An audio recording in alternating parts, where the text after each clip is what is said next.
Hello mga palaboy! Welcome back to my video. Ngayon, ipapakita ko sa inyo yung dalawang mabentang 2025 Montero variant natin. Guys, itong papakita kong video na to, ito po yung paborito mong ibenta ni Joey Boy Palaboy. Ito po yung ating 2025 Montero GLX manual. At yung nasa kaliwa ko naman, yan naman po yung 2025 Mitsubishi Montero na GLS automatic.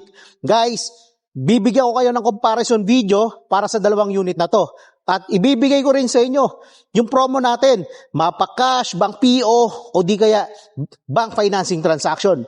Pero bago ang lahat, please don't forget to like, share, and subscribe on my video and YouTube channel para updated po kayo sa other Mitsubishi promos natin and other Mitsubishi units na ipapakita para sa buwan ng May. Guys, ipapakita ko muna sa inyo yung base variant natin ng 2025 Montero. Ito po yung 2025 natin na Montero GLX manual. Guys, ipapakita ko muna sa inyo yung exterior feature niya at ikukumpara natin dito sa 2025 natin na Montero GLS automatic. Kaya ngayon, umpisahan natin sa harapan ng ating 2025 Montero GLX manual.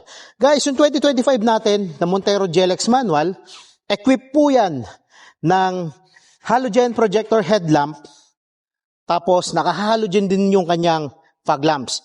At mapapansin nyo rin, kahit sa malayo, kapag umaandar yung Montero natin, kapag halogen bulb or kulay dilaw yung ilaw dito, na umiilaw habang tumatakbo, ibig sabihin, Montero GLX manual po yung nakikita nyo.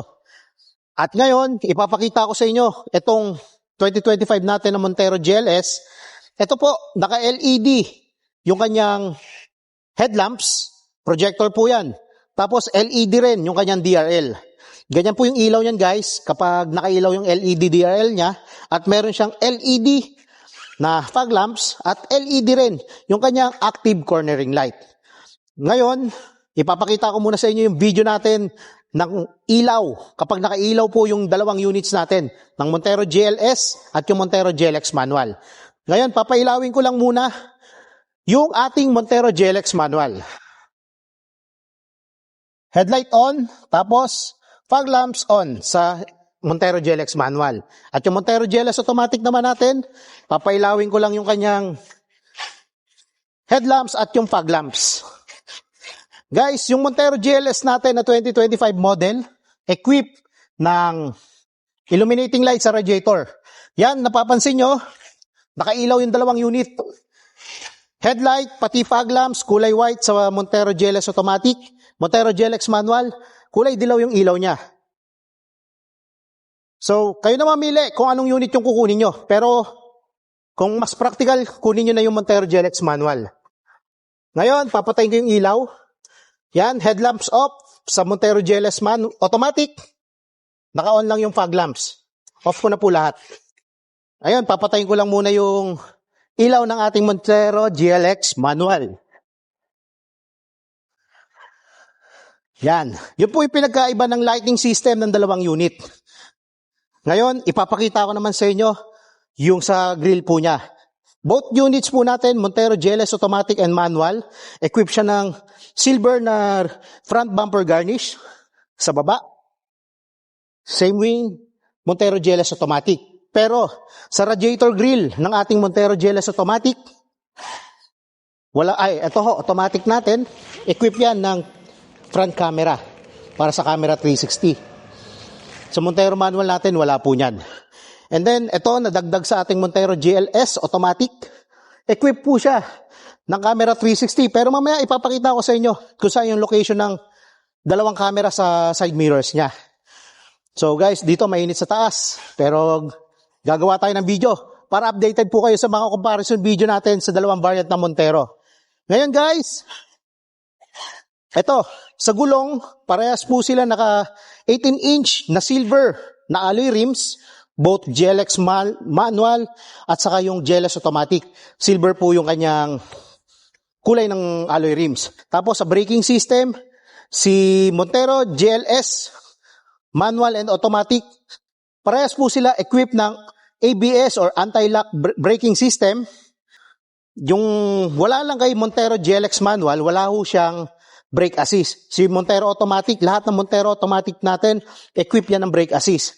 Tapos, both units natin, harap, likod, naka-brake disc po siya. Mga kapalaboy, bago natin pasukin yung dalawang unit natin, ng Montero Manual and Montero Automatic, ipapakita ko muna sa inyo ulit yung kanyang susi. Guys, yung susi ng Montero Manual natin, naka-keyless entry po siya. Tapos, sa automatic naman natin na Montero, naka-keyless operating system. Guys, keyless operating system, kahit hindi mo na ilabas yung susi, nakalagay lang sa loob ng bulsa mo, pwede mo unlock and unlock yung pintuan ng ating Montero Automatic. Samantalang si Montero Manual naman, ilalabas mo pa yung susi para i-lock or i-unlock natin. Ngayon, ipapakita ko lang muna sa inyo kung paano ba yung ano ng unit natin, kung ano yung tsura niya kapag naka-lock and naka-unlock po. Guys, ngayon ilalak ko yung unit, Montero Manual at yung Montero Automatic. Pag naka-lock po sila, ayan, umiilaw naman yung turn signal lamps nila. Tapos kapag i-unlock natin, tignan nyo po yung pinagkaiba. Yan. Nakailaw po yung position lamps ni Montero Automatic, ni Manual, sorry. Montero Manual, nakailaw yung position lamps. Montero Automatic, nakailaw yung DRL niya, saka yung illuminating light kapag in-unlock natin. And automatic both units, nagre-retract po yung side mirrors. Saka pag nilock natin, automatic, nagpo-fold naman yung side mirrors niya. Ngayon, pasukin na po natin yung Montero Manual muna. So guys, ngayon, papasukin na natin yung Montero GLX Manual. So guys, ito, ano siya, twist start po yung ating Montero Manual. Isusuksok pa natin dito yung susi para may start natin yung engine. Pero bagong lahat, papasok muna ako sa loob ng ating Montero Manual. Mga kapalaboy, para may start natin yung makina ng ating 2025 Montero GLX Manual, kailangan nakatapak tayo sa clutch.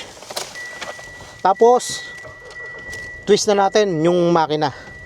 Yung susi pala, hindi yung makina, sorry. Kailangan i-twist natin yung makina, ay yung susi, para mag-start po yung engine natin. Ngayon, sobrang init sa labas at sa loob ng ating Montero Manual. I-auto climate control natin at isa-set lang natin sa 24. Yan po yung optimal na temperature setting para sa mga kotse. Usog ko lang po ito, yung upuan. Yung upuan natin, naka 6-way, manual adjustable yan. Pwede nyo siyang i-recline, pwede nyo adjust yung height ng ating driver seat, tapos pwede nyo atras-abante itong upuan. Yan. So ngayon, kung medyo nalalayuan pa kayo at gusto nyo pang palapitin yung manibela kasi natin, both Montero Manual and Automatic transmission, naka tilt and telescopic. Tilt, up, down, telescopic, push mo or pull mo para, ano ba yan? Pull mo kung gusto mong lumapit sa yung steering wheel, push mo kung gusto mong mapalayo yung steering wheel. Yon. Ngayon, yung steering wheel natin, equip po yan ng audio steering remote. Ito po, papakita ko lang po. Ito po, meron siyang audio steering remote. At ito naman yung button para sa setting sa multi-information display. At yung multi-information display natin guys, equip yan ng high contrast na digital and analog display. Yan. Ito po yung tachometer. At ito naman, yung speedometer natin. At yung nakalagay dyan sa display natin, yung may dahon, kapag nakailaw lahat ng dahon, ibig sabihin, economic ng paggamit natin sa ating Montero. Ayan.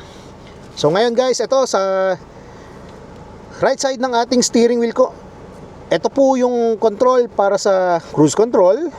At ito naman yung buttons para sa voice command at yung hands-free button kung sasagot kayo ng tawag at kung ibababa nyo yung tawag. Ayan. Busina, ito po.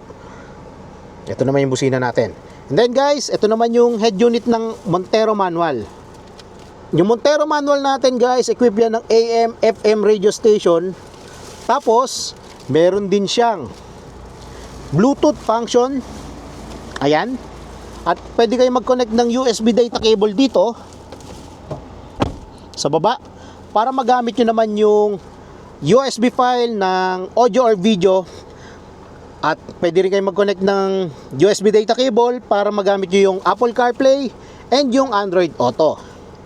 Guys, yung unit natin, equipped po yan ng single zone na auto climate control. Ito po yung setting or yung button natin para sa temperature, at yung kabilang side naman, yan yung button para sa fan speed.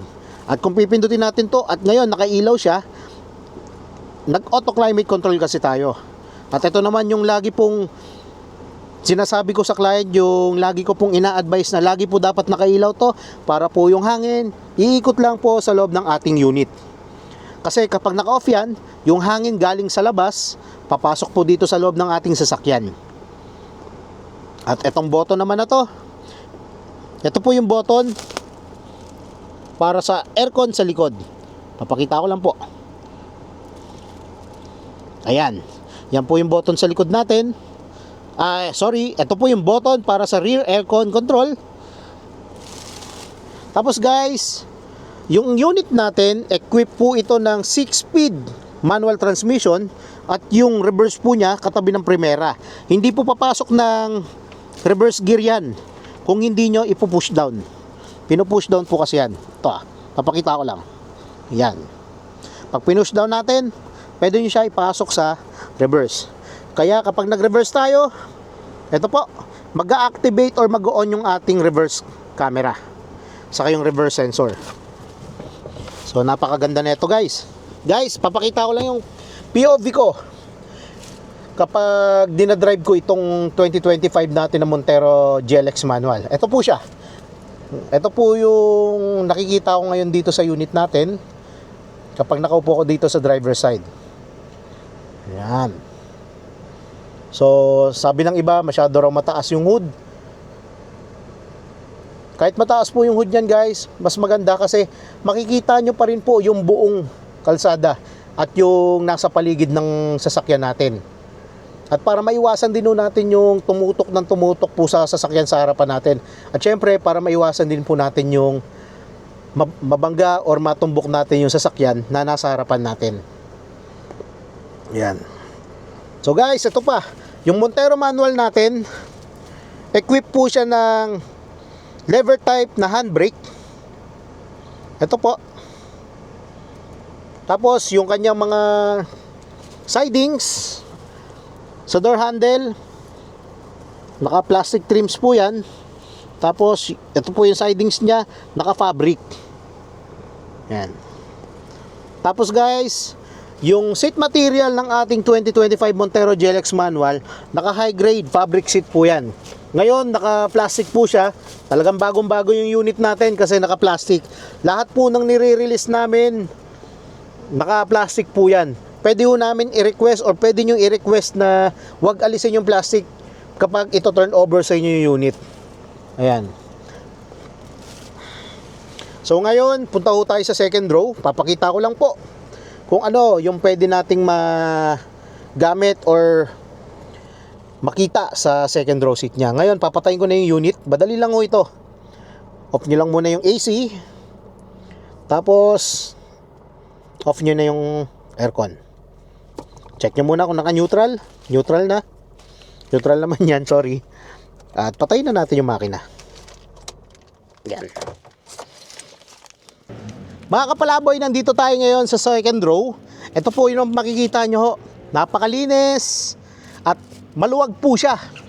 Sige, upo po ako ngayon sa second row. Ayan. Maluwag siya. Tapos, pwede natin i-recline yung upuan dito sa likod para mas komportable po yung pasahero natin sa second row. Yan. Ito po yung correct angle ng upuan natin dapat sa second row. Nakaganito po. Para at least yung armrest natin na may cup holder, naka upright position. Para nakaganon lang. Para hindi sumadsad dito yung cup holder. Kasi yung ibang client ko nagtatanong, sinasabi nila na bakit ganito hindi nasasagad yung cup holder. Kasi yung position po ng upuan nila, kagaya po neto. Kaya sumasayad po dito yung yung cup holder. Sensya na guys, malaki yung tiyan ko. Promise sa mga subscriber ko and yung mga nanonood sa akin, bigyan nyo lang po ako ng 6 months. Liliit po yung tiyan ko. Pag hindi po lumiit to, wag na po kayo bumili sa akin. dinedel ko po kayo. Kapag lumito, please, sa akin po kayo bumili. Promise, promise yan. Magwo-workout na ako and magbabawas na po ako ng timbang. Para po sa inyo to, para healthy ako. At para pag sa akin kayo bumili, at least, healthy po yung ahente nyo. At lahat ng queries nyo, question nyo regarding sa unit, masasagot ko po kagad. Ayun, kaya salamat na, maraming salamat po sa mga nagko-comment sa akin sa mga previous videos ko na kailangan ko na magpapayat kasi overweight na ako and parang meron ng issue sa health ko. Maraming salamat po. Tinitake ko po yan as challenge and as advice na rin sa mga viewers ko. And anyway guys, shout out nga pala sa mga nagpa-picture sa akin sa SM Grand Central and dun sa Mindoro Port. Maraming salamat po. At ngayon, balik ulit tayo sa video. Naalala ko lang po kasi sila. Maraming salamat po sa mga subscriber ko and sa mga nanonood dito sa YouTube channel ko. Ayun. Guys, ngayon, ito, ganito dapat yung position natin kapag upo tayo dito sa second row para at least komportable po. And guys, kahit na sa second row seat or third row, mayroon po siyang seatbelt. Tatlo po yung seatbelt dito kasi tatlo po yung pwedeng umupo sa second row at may dalawang seatbelt po sa third row seat kasi dalawa naman po yung kasya o yung pwedeng umupo sa third row natin. 7-seater po yung unit natin ng Montero GLX manual and GLS automatic. Ayun. Ngayon, punta naman natin yung third row.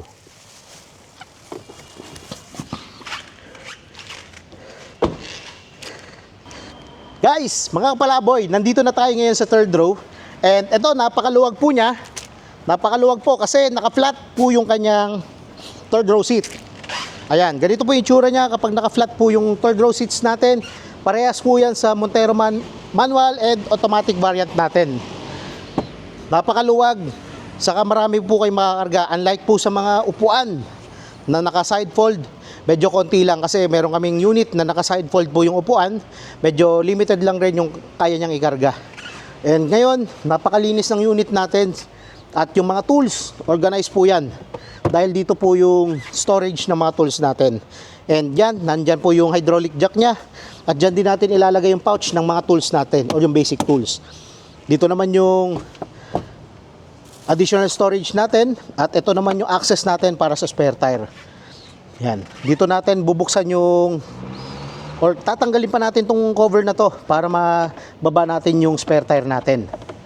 Yan. Guys, napakalinis tignan ng unit natin ng Montero manual, Montero automatic. Ganito po yung additional storage niyan. At yung access para sa spare tire. At meron pa tayo dito, dalawang hook. Both sides ng natin dito, may hook para ho yan sa mga plastic bag or objects natin na hindi kailangan matumba, dito natin ilalagay. At ngayon, papakita ko lang po ulit yung ilaw niya. Guys, ito, yung sisiling natin, lahat ng ilaw niyan, third row, second row, and yung first row, meron po siyang dome lights and map light sa harapan.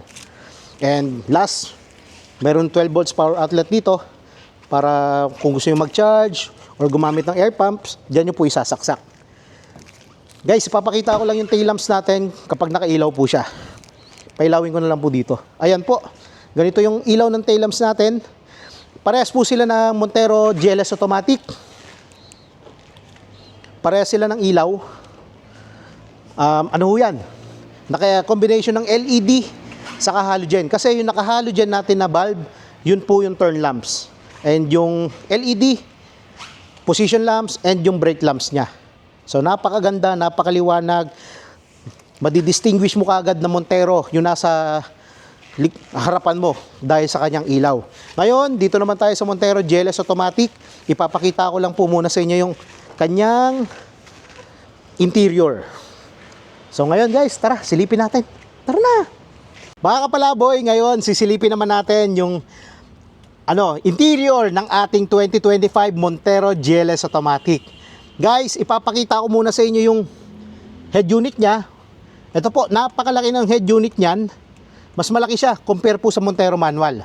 At nakaano rin po yan guys. Kung napapansin nyo, iba rin yung design ng ating center console. Napakaganda, napakalinis tignan. Kasi tignan nyo naman, hindi basta-basta kakalat yung gamit nyo dyan. And ngayon, papakita ko lang yung loob, papasukin ko lang. Yun, napakadaling umakyat. Guys, ito, ipapakita ko lang sa inyo yung kanyang steering wheel. Naka 3 spoke po yan na steering wheel. Tapos equip po yan ng paddle shifter. Ito yung down speed ng paddle shifter natin. At ito naman yung up speed. Pwede rin natin ilagay dito. Pwede rin tayo mag up speed or down speed kapag gumamit tayo ng shift stick. Ayan. Guys, yung unit natin na Montero GLS automatic, equip po yan ng 8-way motorized adjustable seat. Ayan. Mamaya ipapakita ko sa inyo. Tapos itong Montero automatic natin, equip kasi yan ng leather seat. Genuine leather seat po yan. Tapos yung mga sidings, papakita ko lang. Sidings ng ating Montero GLS automatic, naka leather po yan. Ayan, leather din yan. Tapos naka piano black finish po yung kanyang switches. Yan, napakaganda. Tapos push button engine start, ito po siya. Tapos equip po yan ng parking sensor. Both Montero manual and automatic, may parking sensor po siya. May active stability traction control button din yan. Napakalupit ng unit na to. Tapos guys, ito yung unit natin. Dito equip po siya ng audio steering remote. Ayan. Ito naman yung multi-information button. Ito. Tapos sa kabila, meron siyang cruise control button. Ito. Tapos camera button. Mamaya ipapakita ko sa inyo kung para sa inyan. At ito naman yung buttons para sa sa voice command and hands-free button. Ngayon guys, sa head unit, papakita ko lang.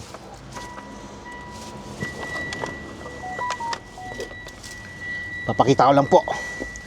Sa head unit natin guys, ayan. Equip po yan ng USB, radio, at Bluetooth. Tapos pwede tayo mag-connect via USB data cable ng ating mobile phones kung kayo man ay naka Apple phone o di kaya Android phones para magamit natin yung SmartLink display audio. Ito siya. Ayan yung menu.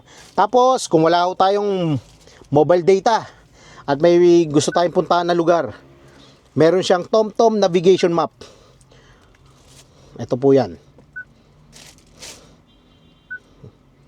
Ito po yan.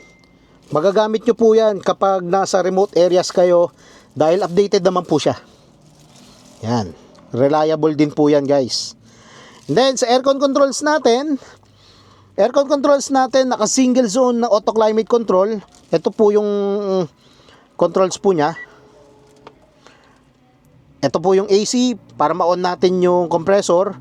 At ito naman yung pipindutin natin kung gusto natin i-auto climate control. Tapos sa transmission, yung Montero automatic natin, lahat ng automatic natin, equip yan ng 8-speed na automatic transmission with Sportronic mode. Tapos sa parking brake, ito po siya, naka-electronic parking brake. Kapag nakailaw yan, naka-engage yung parking brake. Kapag ipupush down ko po siya at namatay yung ilaw, naka-disengage naman po yung parking brake nya. And meron din yung brake auto hold function. Itong brake auto hold function na to, sobrang gamit na gamit to kapag paakyat or paahon yung kalsada o di kaya palusong yung kalsada, magagamit nyo to. O di kaya kapag nasa traffic, para hindi kayo lagi nakatapak sa brake. Yan yung function yan. Tapos guys, ito papakita ko lang sa inyo. Hello po. Ito yung map light natin. Parehas lahat ng variants natin ng Montero equip po ng ganitong ganitong design ng ilaw. Meron siyang dome light, map light sa harapan at sa likod naman meron siyang dome light po. Second row and third row. Tapos ayan, equip din niya ng vanity mirror na merong ilaw. Tapos sa kabila, equip din niya ng vanity mirror na merong ilaw. Tapos guys, ito yung nadagdag na safety features ng ating 2025 Montero GLS Automatic. ano po siya, may dalawang airbag sa harapan, driver and passenger side. Meron din siyang curtain airbag. Yan, may nakasulat na SRS dyan. Tapos, meron din siyang side airbag. Kaya, mas ano to, mas maganda po yung safety features nito. Para ka nang naka Black Series. Kasi sa Black Series, meron siyang knee airbag. And then guys, ito, papakita ko yung control ng ating upuan. Naka 8-way electronic adjustable seat po siya. Yan. Napakaganda ng unit na to. So, sa POV, same ng POV kapag nakaupo tayo dito sa Montero GLS Automatic. And then, sa loob naman, ay sorry, patayin ko lang po muna yung ilaw dito. Sa second row seat naman, yung nadagdag sa second row seat natin, na wala sa Montero manual, ito po, yung power outlet dito, dahil meron siyang 220 volts na power outlet. Ito po yung saksakan. Tapos, meron siyang dalawang USB port. Ito. Lahat po ng Montero GLS natin, lahat ng Montero automatic natin and manual, equip yan ng armrest console with cup holder. Then, yung upuan niya, 60-40 po yung fold. 60. At yung nasa likod ng driver, ay ng passenger seat, 40 naman po. Folded tumble po yan yung upuan. Tapos, silipin natin yung likod.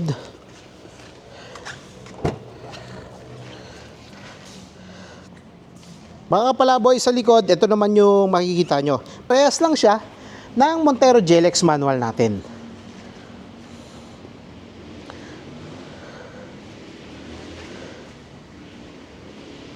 Napakaluwag, napakalinis tignan, napaka-organized. So guys, meron pa akong ibibigay na trivia sa inyo mamaya. So, be right back. Mga kapalaboy, papakita ko sa inyo yung engine bay ng dalawang unit. Umpisahan natin dito sa Montero GLX manual. Papakita ko lang. Guys, sa Montero GLX manual natin, medyo mas masikip lang ng konti yung kanyang engine bay dahil dito sa kanyang clutch fluid. Kasi yung clutch fluid po ng ating Montero GLX manual nakalocate po sa likod ng fuel filter assembly natin. Pero sa harapan guys, yung unit natin, kung bubuksan natin to, kung babaklasin natin to, wala siyang nakalagay na oil cooler, transmission oil cooler to be exact. Kasi yung oil cooler natin, yung transmission oil cooler kung tawagin, nakakabit sa ating Montero GLS Automatic. Medyo mas maraming ano dito. Kaya guys, kung ako papipiliin nyo kung anong unit ba yung mas madaling i-maintain, mas madaling i-maintain itong Montero manual. Pero kung habol natin, yung riding comfort, kung tawagin, mas maganda Montero Automatic. Dahil hindi mo na kailangan tapakan yung clutch, lalo na kung paahon. Kasi yung iniisip ng iba, aatras, hindi kakagat-kagad yung clutch natin. Yung minsan, yung iba, hindi marunong sa manual, mas gusto automatic. Mas maganda automatic kung ano lang, isang paa lang yung gagamitin natin. Ayun. Guys, ito, Montero automatic natin. Papakita ko lang po, yung makina niya, engine bay, wala ho siyang clutch fluid na lagayan. Both units natin, 181 horsepower po siya at 3,500 RPM. Tapos, same size sila ng turbo. Naka VGT na rin po yan. Yung makina natin, 4N15 na 2.4 liter Myvec turbo diesel engine. Guys, inuulit ko, 181 horsepower at 3,500 RPM. So, maliksi itong makina na to. Montero natin, maliksi. Maganda yung ride and comfort po niyan. So guys, ito pa. Sa safety features ng Montero automatic natin, equip pala ito ng headlight leveler. Kapag may mabigat yung karga nyo sa likod, syempre, yung tendency niyan, tutungo po yung sasakyan natin. Yung ilaw niyan, yung tutok ng ilaw niyan, pataas. Yung mangyayari po niyan, yung kasalubong natin, masisilaw. Etong si Montero, si Mitsubishi, naglagay ng headlight leveler para sa Montero automatic variants. para at least kapag mabigat yung karga natin, yung angle ng ilaw, bababa po siya. Yung hindi masisilaw yung kasalubong natin. Kaya sa safety features, panalo itong Montero automatic natin. Baba ko lang muna. Tapos guys, ito napakadali lang ibaba. Ganun lang. And then, papakita ko lang muna sa inyo yung ano niya, camera sa side mirror. Nandito po yan, nakalocate. Kaya magagamit natin yung camera 360. Ito po. So guys, pag-usapan naman natin yung pricing and promo ng dalawang unit. Umpisahan ko po sa 2025 Montero GLX manual. Yung ating 2025 Montero GLX manual, SRP po niya 1,568,000 at meron tayong cash discount dito na 275,000. Guys, 275,000 cash discount, mapa bank PO or cash transaction to. Tapos kung kukunin mo siya under in-house bank financing transaction, naka zero down payment tayo at yung monthly niya sa 5 years to pay 31,649. Exclusive yan kapag na-aprobahan ka kay BDO o di kaya kay BPI. Napakagandang deal. Zero down payment, 31,649 monthly sa 5 years yan. At ngayon, exclusive freebies para sa 2025 Montero GLX manual. Kapag cash or bank PO transaction, magbibigay ako sa inyo ng GT spoiler, 2 pirasong umbrella at saka 2 pirasong keychain.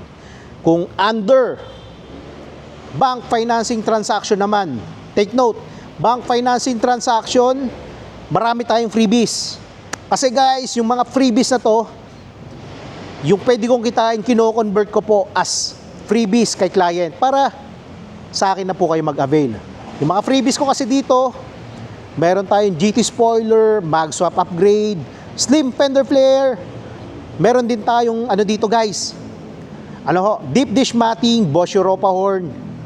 Meron din tayong rain visor, HD dashcam, muffler tip, 2 pirasong umbrella at saka 2 pirasong keychain. Napakaraming freebies, napakaganda ng freebies natin para sa Montero GLX manual. At ngayon, ito naman, yung ating 2025 Montero GLS automatic, ang SRP niya 1,899,000 kung silver or black. Kapag kulay white, 1,914,000 yung SRP. Dahil yung 15,000 na additional sa white, ikakarga natin sa SRP. 1,914,000 po yung kanyang SRP. And then, meron tayong cash discount dito na 125,000.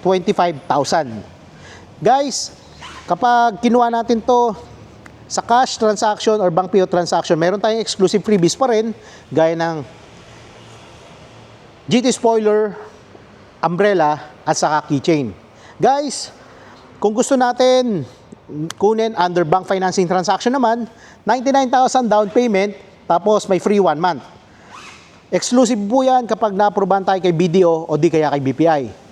At kung security bank naman yung approval natin, 105,000 yung magiging down payment nyo.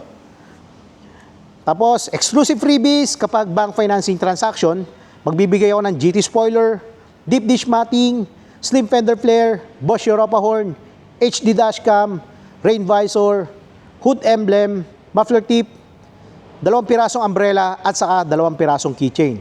Guys, sa all-in down payment offer na binanggit ko or sa under in-house bank financing, kasama na dito yung 3 years LTO registration, 3 years TPL, 1 year comprehensive insurance with acts of God, chattel mortgage fee, free po yan, 1 year comprehensive insurance, free na rin yan. Hindi tayo naka-lock-in. Tapos, meron din tayong free PMS from first 1,000 up to 20,000. Yan po yung pwede nyo ma-avail under bank financing transaction. Guys, standard freebies natin dito sa dalawang unit na to, meron tayong 3M tint, matting, early warning device, basic tools. Basic tools guys, kasama na talaga sa unit yan ha. Tapos, meron din tayong factory rust proofing, at saka 10-liter fuel top-up. Guys, yung offer na binanggit ko po, valid lang po siya hanggang May 2025. Kaya guys, sulitin na natin yung promo na to. So again guys, I'm Joey RJ Olimba, your 11 years sales executive dito sa Mitsubishi Peak Motors, Jose Bad Santos, Manila Branch. Kung meron kayong inquiries or questions regarding sa unit na to, please, tawag lang po kayo sa number na naka-indicate dito sa screen or mag-message po kayo sa aking social media accounts like sa Facebook. Tapos guys, sana mag-subscribe po kayo sa aming YouTube channel para at least updated po kayo sa other promos namin at other Mitsubishi units na i-review dito. At sana kayo naman po yung maging next Mitsubishi client namin ni Christine. Kita-kits ngayong May.